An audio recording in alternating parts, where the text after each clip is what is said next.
Hola amigos, aquí estamos de nuevo en tu programa ¿Qué pasó entonces? Bueno, estoy con un amigo y colega historiador, el licenciado Nelson Carrasco, que vamos a tocar un tema siempre interesante de la historia y estamos en un lugar muy especial. ¿Qué tal, Nelson? Bueno, buenas noches a todos. Es un placer estar con ustedes y gracias por la invitación y bueno, siempre colaborar en cuanto a temas históricos que son muy importantes para nuestra sociedad. Cabe destacar que el licenciado Nelson pues, trabaja actualmente en la sección de Historia del Instituto Hondureño de Antropología e Historia y también es licenciado en Historia y docente de la Universidad Nacional Autónoma de Honduras. Y por eso, pues gracias Nelson por haber aceptado nuestra invitación. Y estamos en un lugar pues muy emblemático en Tegucigalpa, Nelson, que es el Cerro del Picacho.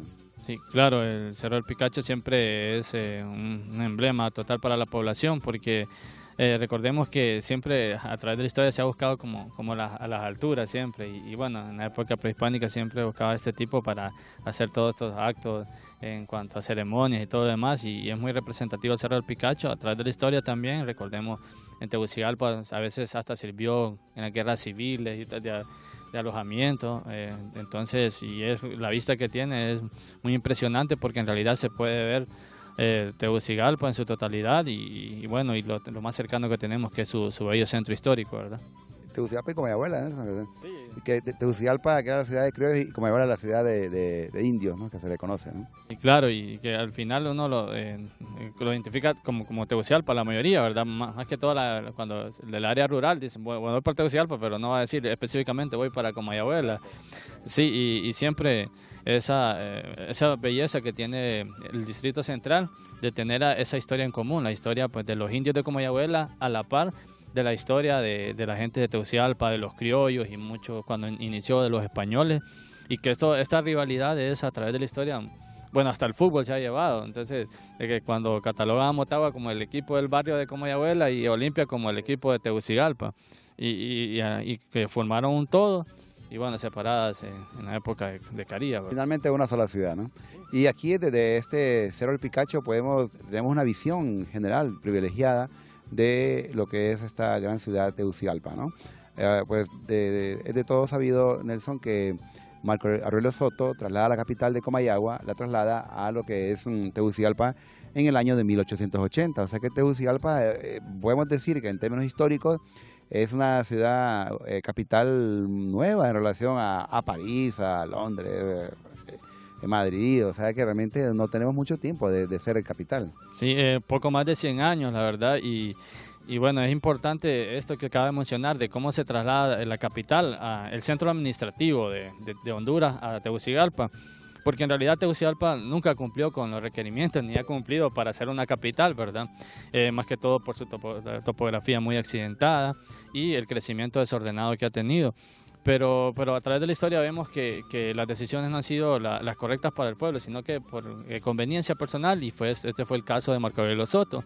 En todo caso, él tenía muchos intereses aquí en Tegucigalpa, más que todo en San Juancito, que era el que le daba su dinero a él por ser el principal accionista de la Rosario Mining Company.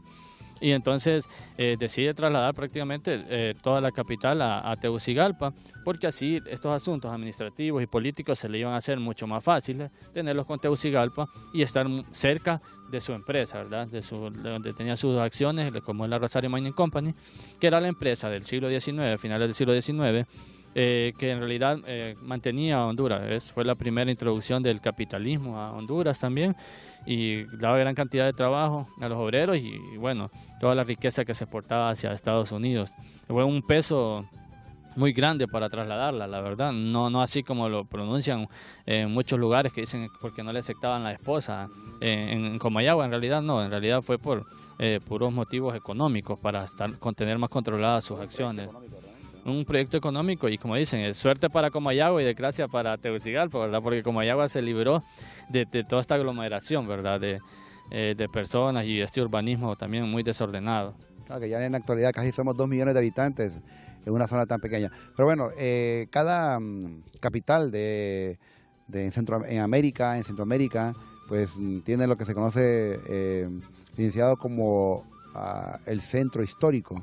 que algunas veces incluso se hablaba de un casco histórico, ¿no? Pero hasta el día de hoy, según últimas investigaciones, el término es realmente centro histórico. ¿Qué es lo que contiene realmente un centro histórico? Sí, bien, vale decir que todas las capitales y muchas ciudades tienen este elemento. Hasta la misma Brasilia, que es una ciudad planeada y de mediados de 1950 tiene este elemento. Bueno, un centro histórico es como donde converge esa fundación, la primera fundación de esa ciudad, y que también hace como un límite. Y esa transmisión también de lo que se convierte posteriormente en patrimonio, es toda esta herencia que ha dejado donde inicia la ciudad y que aún nosotros la estamos viviendo, ¿verdad? Y tiene muchos elementos, principalmente se toma elementos arquitectónicos, que son las construcciones más relevantes, las que dan a conocer el pasado de esta ciudad, sus orígenes principalmente, ¿verdad? Y de ahí su proceso de formación, ese contexto histórico, cómo ha ido evolucionando hasta la actualidad, y es más que todo rescatar sus orígenes. Entonces, un centro histórico también es la misma gente que habita ahí, ¿verdad? Aunque sus términos son muy arquitectónicos, pero también hay que valorar mucho la antropología. ¿Por qué? Porque un centro histórico no puede ser de total manera si la gente no lo valora como centro histórico, no valora lo que tiene como patrimonio. No sienta parte de ella. Entonces, es como el centro histórico es como la comunicación que nosotros tenemos con nuestros ancestros, porque él es la herencia que hemos recibido, ¿verdad? Y surge pues como después de todas estas convenciones de patrimonio de la UNESCO desde el 1972 y bueno, después de la Segunda Guerra Mundial, cuando se dice que bueno, proteger todos estos centros que son un legado de la humanidad prácticamente y protegerlos con todas estas reglas que proporciona la UNESCO, ¿verdad? En el caso de Tegucigalpa, bueno, el centro histórico ahora del Distrito Central, no solo Tegucigalpa, bueno, es decretado desde el año de 1994 como monumento nacional, pero su centro histórico sabemos que es desde mucho atrás, desde los años 80 ya se ha tomado como un casco histórico, como usted decía, pero es declarado como monumento nacional.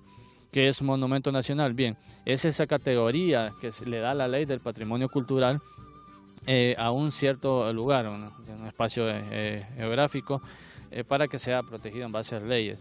Y esto es un proceso muy grande. Un centro histórico no quiere decir que de repente cualquier municipalidad va a decir, qué bonito tenemos nuestro municipio, vamos a convertirlo en centro histórico. No, lleva un gran proceso.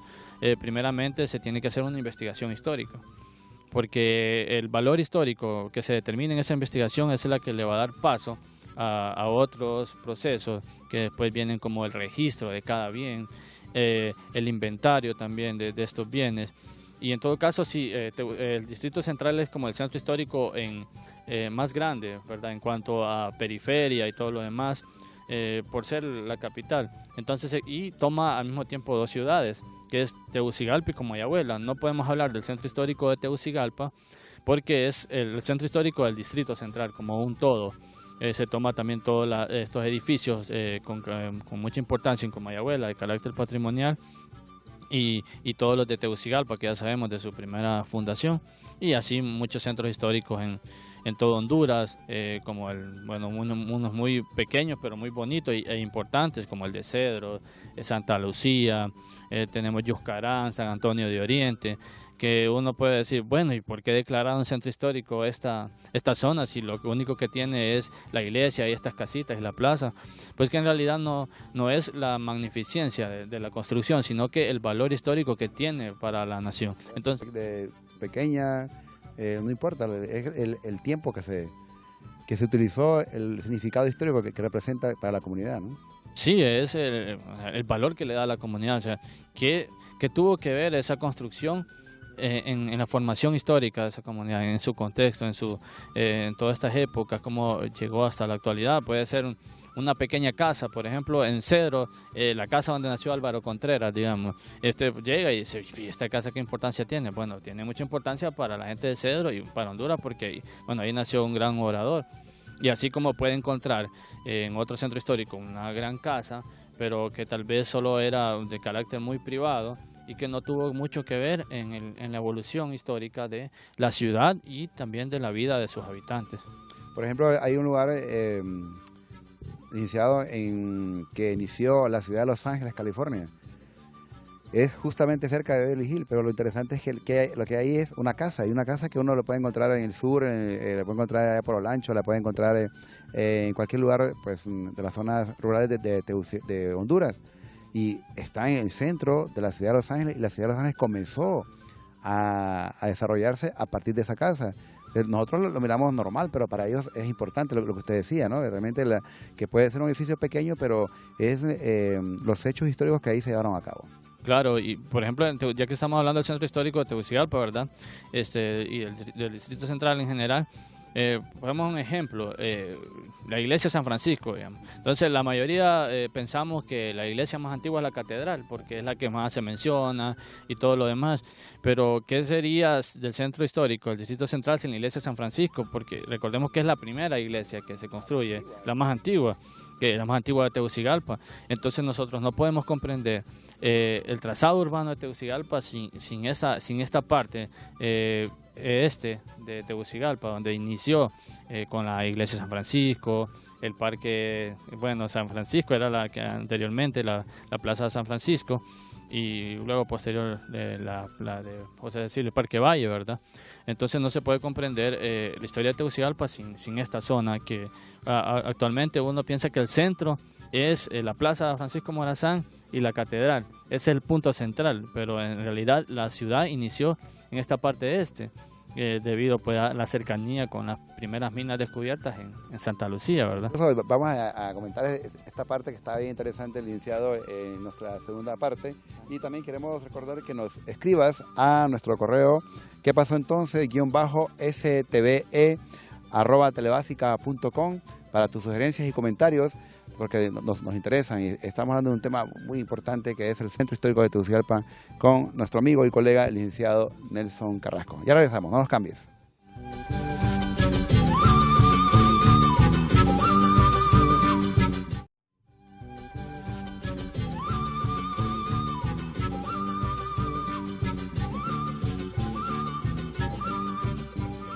Nosotros continuamos con tu programa ¿Qué pasó entonces? Y estamos hablando del tema del Centro Histórico de Tegucigalpa con nuestro amigo y colega, el licenciado Nelson. Nelson, usted nos comentaba referente a que no se puede concebir el Centro Histórico de Tegucigalpa pues sin tomar en cuenta lo que es la iglesia más antigua de Tegucigalpa, que es la iglesia de San Francisco, con el convento de San Diego, que hoy le llaman el cuartel San Francisco, ¿no? Sí, es muy importante eso porque, bueno, allá que usted mencionó estos dos nombres, con esto ya podemos ver la importancia del centro histórico, cómo evolucionó. Por ejemplo, este convento, un ejemplo de ser un recinto religioso a ser un recinto militar.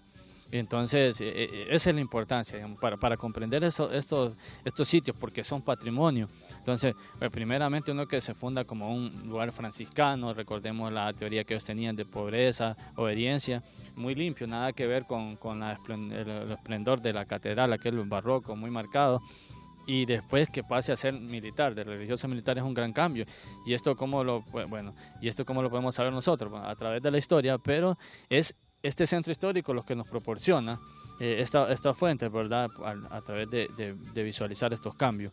Y bueno, el centro histórico del Distrito Central es, como por el acuerdo de 527 de diciembre de 1994, es declarado monumento nacional. Y esto abarca límites. Es como uno piensa que un monumento es solo una construcción, un inmueble, porque el centro histórico estamos hablando de bienes inmuebles. Bienes inmuebles son todas estas construcciones que no se pueden mover, no podemos trasladar la catedral de ahí donde está a otro lugar, ¿verdad? Entonces, todos estos bienes inmuebles son un conjunto. Entonces, el monumento es todo este conjunto. Entonces, todos los bienes inmuebles que están dentro del centro histórico de Tegucigalpa están registrados mediante un inventario. Entonces, todos tienen importancia para el patrimonio cultural, tienen esa declaración como monumentos, no de manera individual, tal vez solo algunos, ¿verdad? Como la catedral, la antigua casa presidencial, la Casa de la Moneda, la Iglesia de los Dolores, el convento de la Merced, la Iglesia de San Francisco, el antiguo Correo, y el Palacio de los Ministerios, hoy en MIN, y bueno, otros de importancia. De la cultura. También otros de importancia que no se le ha dado esta mención, como el antiguo Palacio de las Telecomunicaciones, que es muy importante, Hondutel. Entonces, pero todos ellos son parte de una sola declaratoria, que es Monumento Nacional, un centro, que es un centro histórico. Entonces, el centro histórico, el Distrito Central, decimos que inicia desde esta parte este de Tegucigalpa, donde está el barrio La Ronda, y todas estas primeras construcciones que están cercanas allí a la Plaza San Francisco, hay un fin, si lo tomamos de este a oeste, encontraremos que finaliza ahí, como donde está el Puente del Chile, y aquí rondando las faldas de este cerro donde estamos hoy nosotros, el Cerro Picacho, rondando estas faldas tenemos otro límite, la parte norte. Y bueno, la parte del sur, solo hablando de Tegucigalpa, del río Choluteca al norte, aquí al noreste del río Choluteca, finaliza así como el puente donde converge el río Chiquito con el río Grande, ahí donde está la antigua Penitenciaría Nacional. Eso es un límite del centro histórico. Y de ahí pasamos a Comayagüela, que también es un todo, principalmente con su plaza. Muchas personas nos van a decir, pero todos comprenden que Tegucigalpa y Comayagüela son una sola, pero no se da mucho cuenta que fueron dos alcaldías diferentes. La villa de Concepción de Comayagüela en ese entonces, Comayagüela, por eso la fiesta patronal de ellos, de la Inmaculada Concepción, ¿verdad? Sí, el 8 de diciembre, y tiene todas las características. Si nos imaginamos Comayagüela, tenemos que estar la iglesia en un orden diferente a las otras de aquí de Tegucigalpa, porque casualmente esta iglesia está viendo hacia el este y no al oeste, como están las otras, no tiene esas disposiciones españolas. Y la plaza, que es el Parque de la Libertad actualmente, donde, bueno, Marco Aurelio Soto trae pues de las primeras estatuas alusivas a la libertad en toda Latinoamérica, y eso uno pasa por ahí, la ve toda rayada y no se imagina el valor que tiene. Y esa la hicieron en Francia, ¿no? Y fue traída también con la escultura de Francisco Morazán, la que está en el Parque Central. Sí, fue traída con la de Francisco Morazán, de todos los héroes, con las esculturas de las estaciones y todo. Entonces, para ese entonces, sí, muy emblemático el discurso de la libertad para esos años, y es muy de las primeras en Latinoamérica, un discurso muy importante. Y bueno, y otras casas ahí muy importantes, y este centro histórico de Comayagüela va por toda la calle Real y puede finalizar exactamente por donde está el barrio La Bolsa. Esa parte es donde se configuró principalmente. Entonces tiene y hay edificios que con el pasar del tiempo van adquiriendo mucha importancia, que aún estén fuera de este centro histórico. Vamos a dentro de un tiempo a recordar que, por ejemplo, el Hospital Escuela se va a convertir muy importante, en un bastión muy importante a la historia de Honduras y otros edificios. Creo que Nelson, nos damos el lujo aquí en Honduras, en Tegucigalpa y Comayagüela, de tener un centro histórico bastante amplio, porque realmente cuando uno va a otro país, el centro histórico, obviamente como lo es el centro nada más. En cambio aquí tenemos el centro y alrededores, que es Tegucigalpa y Comayagüela.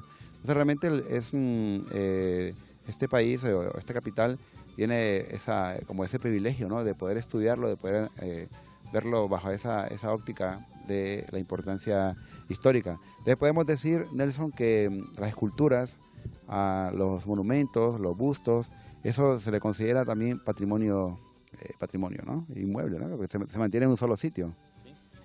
También son patrimonio, son parte del centro histórico, y es importante aclarar esto, que cuando uno dice centro histórico, la mente lo sitúa automáticamente en el centro de algo, y en realidad el centro histórico de Tegucigalpa no es el centro de la capital, en realidad es el extremo norte ya, donde nació Tegucigalpa. Ahora es la periferia en realidad. Desde el punto de vista geográfico, urbanístico de Tegucigalpa, el centro histórico de Tegucigalpa es la periferia, o sea, la parte norte, la más extrema. Recordemos que el límite más cercano aquí con el Falda del Picacho, y aquí hay un corte, y como el corte que está del Cerro El Berrinche, ¿verdad? Ese es el corte que hace Tegucigalpa con Comayagüela, si no fuera un todo. Entonces, ahora después de iniciar como el centro, allí ese punto central ahora es la parte norte, pero que como categoría de centro histórico es por eso, por ser la fundación principal. Realmente, cuando hablamos de este centro histórico, en su mayoría es arquitectura religiosa. Igual lo comentaba, el centro histórico nuestro se forma en su mayoría en la época colonial y en la época republicana, ¿no?, porque tenemos edificios coloniales, edificios republicanos, y pues como usted lo comentaba, el Hospital Escuela se ha convertido también otro patrimonio, ¿no? Sí, es tan importante esto porque hay muchos centros históricos que se quedaron con una sola época, ¿verdad? Que encierran ese misterio, por ejemplo, un colonial o republicano. Entonces, el Centro Histórico del Distrito Central ha venido desde su fundación hasta nuestros días con gran importancia, marcando muy bien esta época de la historia nacional. Por ejemplo, tiene mucha tradición colonial, eso lo vamos, la mayoría de sus monumentos son coloniales, pero que religiosos, desde el punto de vista religioso. Y al terminar esta parte religiosa, terminar la época colonial, inicia en el periodo republicano y tenemos grandes monumentos, la verdad muy apreciados de este periodo republicano, como la Casa Presidencial. La antigua Casa Presidencial es el primer proyecto de una casa específicamente para el Estado, ¿verdad? Para que estuviera el presidente y que se anduvo moviendo de lado a lado, entonces era como ir centralizando el Estado. Tenemos todas estas grandes casas y construcciones como el Hospital San Felipe, que el Hospital San Felipe cuando lo construyen, pues dicen, ¿a dónde fueron a poner ese hospital? Fuera de la ciudad. Fuera de la ciudad, imagínense, fuera de la ciudad para ese entonces, allá en los llanos Claro. del Potrero, como le Sí. Y ahora es un centro, es un monumento, la verdad. Y bueno, el Correo Nacional, el Palacio de los Ministerios, el mismo Palacio de Telecomunicaciones. En realidad, todos estos recintos que son del periodo republicano nos aclaran. La época colonial, dominada por la iglesia y todo este tipo de monumentos que son representativos de esa época, que nos dicen, bueno, el poder que de convencimiento y todo lo demás y el cambio en la época republicana con todo este montón de edificios civiles y con características específicamente para centralizar el poder del Estado y que también y tienen, ya si nos metemos a estilos arquitectónicos también es una gran variedad. Pues, ¿Cuáles, por ejemplo, estarían, Nelson? En la época colonial marcamos, en todos estos edificios coloniales se marca mucho el barroco y una parte neoclásico, como por ejemplo el convento de la Merced tiene unos muy marcados estas figuras geométricas, y ya la época republicana es como un ecléctico porque mezcla aquellas grandes tradiciones, porque recordemos que los arquitectos que configuran la época republicana con estos inmuebles son de nacionalidades italianas, francesas, entonces ellos traen todo este tipo de características de este estilo neoclásico, estilo algunas gótico, algunas... De hecho, el arquitecto que hizo la Casa Presidencial que está en el centro era de origen italiano, ¿no? Sí, de origen italiano, y que el Estado igual no le terminó de pagar el trabajo. Demandó al Estado, según se dice. Porque no le terminó de pagar. Él como que de hecho le hacía casas a las personas de cierto nivel económico alrededor de Tegucigalpa. Claro, y las hacía los diseños, recordemos del Palacio, donde era el Museo Villarroy. Él pues realizó el diseño, claro, fue llevado a cargo por un maestro de obra también de él, que aprendió muy bien. También el diseño del Palacio, de alguna parte del Palacio de las Telecomunicaciones, colaboró en eso, y otras casas, por ejemplo, donde hoy es un banco, también que era propiedad de Policarpo Bonilla, y casas particulares donde le pagaban a él por hacer esos diseños que para la época eran copiar lo que hacían, los estilos arquitectónicos de Francia e Italia era lo mejor. No estaba apareciendo Nueva York como la gran ciudad, sino que todo tenía que ir según como era en París, ¿verdad? Ya que habla de París, nos podría comentar acerca del Teatro de la Cultura de Manuel Bonilla, que por cierto está cumpliendo 100 años, ¿no? ¿Oíste? En este año, el 2015, claro. El primer teatro, que se llamó el Teatro Cervantes, que fue ubicado donde hoy sería casi el mercado de la isla. Y entonces en ese gran huracán, llamado huracán ahora, pero en esa gran tempestad de 1906, se lo lleva, igual que una parte del Puente Mayor, y entonces es reconstruido en el año de 1915, donde estaba actualmente ubicado frente al parque, hoy Parque Herrera, en esta parte del Barrio Bajo, muy cercano de otra iglesia muy importante, como es la Ermita del Calvario. Así, bueno, es que realmente el centro histórico tiene lugares interesantes que comentar, que decir, y hay que preservarlo, hay que mantenerlo. Licenciado, su mensaje final como docente universitario, como funcionario del Instituto de Antropología e Historia, a todas las personas que nos miran. Bueno, el principal consejo es que cuidemos lo nuestro, cuidemos lo que se nos ha heredado, porque esta es la transmisión que también le vamos a dar a nuestros hijos, y que siempre estudiemos esta parte de nuestra historia, que en realidad es cómo podemos comprender lo que hoy somos, ¿verdad? Muchas gracias. Bueno, y recuerda vernos siempre los días miércoles a las 8 de la noche y el día viernes también a las 8 de la noche con programas interesantes, y hay una repetición el día domingo a las 7 de la noche en tu programa ¿Qué pasó entonces? Una forma diferente de ver la historia. Y gracias a todos y a todas por habernos visto, y también al licenciado, que esperamos que siga viniendo a nuestro programa ¿Qué pasó entonces? Gracias, hasta pronto.